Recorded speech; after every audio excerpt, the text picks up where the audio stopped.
Hello everyone, Collect the Magic back here again with another video. Today we're bringing you a brand new series here on Collect the Magic. It is the first ever Disney product review. We are going to be reviewing a game, a board game. I'll get to that in just a second. First things first, I want to give a shout out to Pixel Dan. His channel is Pixel Dan, you can search it. He does toy reviews and game reviews, and a particular part of the channel that I really enjoy is the Blind Bag Minifigure Madness. They do one of those every once in a while, him and his wife Stina. So both of you guys are watching. A shout out to you guys because this is going to be a really awesome video and you guys gave me the idea to do this, so thanks a lot, and keep doing what you're doing. You guys are awesome. Today I'm doing my first ever product review for Disney. Like I said, today we will be reviewing the Magic Kingdom board game from 2004. Parker Brothers put this out in 2004. Pretty fun game. We're going to be going over it. I'm going to show you the contents of the box, how to play, and then my thoughts on it. So it's going to be a really awesome video. We're going to go over this, and let's break it down and see what we got.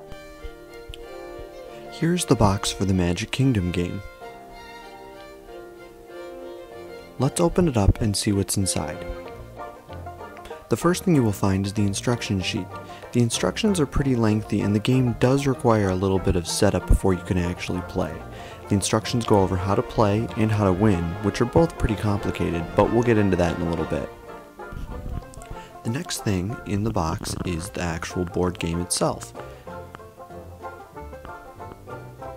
The board is pretty big, much bigger than your standard size board game board. It maps out the Magic Kingdom Park in Walt Disney World. It includes all the lands in the Magic Kingdom, even including Mickey's Toontown Fair, which doesn't exist anymore because New Fantasyland was built. The next thing you'll find in the box are 6 landmarks, 1 Donald pawn, 1 Mickey pawn, and 2 dice. The 6 landmarks slide into their respective spots on the board. The board labels them so you should know where they go.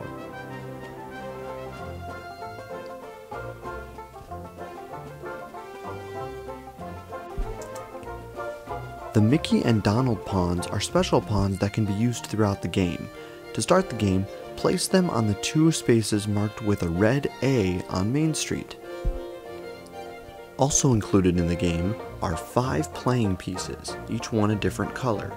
You're actually playing a family who is visiting the park. To start, you need to place them at the entrance of the park. This acts as your start and end space for the game. This game also includes several types of cards. One of them is the event cards. These 2 cards are the Mickey Mouse and Donald Duck autograph cards. We'll put them in their spots on the board and we'll talk about them in a little bit.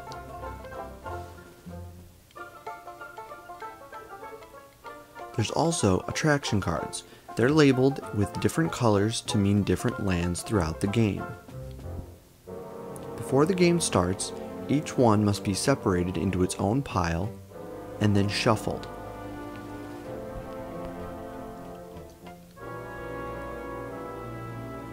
Once all 5 piles of cards are shuffled, they should be placed out in 5 separate piles, and each player takes 1 card from each color or from each land. This will be their hand for the duration of the game. Each card features an attraction from its respective land. You can tell which land it's in by the color of the card. You can also find it on the board by the number in the upper left-hand corner. There are 2 dice in this game. One of them is a numbered dice, and the other dice we'll get to in a minute. The numbered die has some numbers with nothing on it and some with stars. You roll the die and move the number of spaces indicated. If your colored pawn lands on either the Mickey or Donald pawn, you can move the Mickey or Donald to any other red A spot on the board. You also can pick up their corresponding autograph card. This card is a tool that will help you later. If you roll a dice with a star on it, like I showed before, you pick up an event card. These cards tell you what to do in any sort of circumstance. For instance, this one says Peter Pan gives you a lift, move forward 4 spaces. However, not all cards are good. Some allow you to send players to any space on the board, some allow you to move to any space on the board, and some of them send you back to certain spots on the board. For example, this one sends another player to the first aid, which is on Main Street. If you have the Mickey Mouse or Donald Duck autograph card, you can play this while an event card is played, to cancel it. Once the autograph card has been used, it must be placed back on the board. Once you've rolled enough spots to reach an attraction indicated in your hand, you take the card out of your hand and play it on the board. You have just visited that attraction.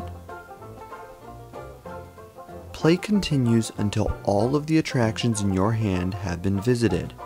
Once you have visited all 5 of your attractions and made your way back out of the park where you started, you win the game. The other die in the game can be a helpful tool to help you navigate the park. There are 3 railroad stations located at 3 different points throughout the park, one on Main Street, one in Toontown, and one in Frontierland. If you land on one of these, you roll the railroad die. If the railroad sign is rolled, you can travel to any other railroad station on the board. If the straight line is rolled, you cannot, and your turn is over. Okay, so the Magic Kingdom board game, pretty fun game. I have it right here too. I'll show it to you one more time. Very fun game, I would say. Very fun game. It takes a little bit of time to put together and to set up. And the funny thing about it, it's called the Magic Kingdom game, and I think what they tried to do is combine Disneyland and the Magic Kingdom in Walt Disney World, because you've got a Magic Kingdom from Walt Disney World layout, but then you've got Sleeping Beauty Castle from Disneyland, and then you've got Liberty Square from Disney World, and then you've got all these aspects from both, and I don't know if that was intentional or if they just screwed that up, but nonetheless, it is a fun game. It's a little bit overrated. It says ages 6 and up, and it says 2 to 5 players, but I would say no more than 4 players, because it gets very difficult to play once you've reached that 5 because of the limited attraction cards in some of the lands, and then there's no mystery aspects to the cards that are left. So personally, I would say no more than 4 players, but you could easily do 5 if you really wanted to. As far as contents and like the actual structure of the game, it's a very cool 3-dimensional game. I wish it was more like the one from the 70s, but there's not many 3-dimensional games like the ones that were in the 70s, 80s, and 90s. They just don't do that anymore, but unfortunately, that's okay, not a big deal.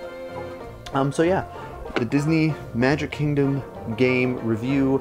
If you guys like this video, make sure you give me a thumbs up, because it lets me know that you want to see more videos.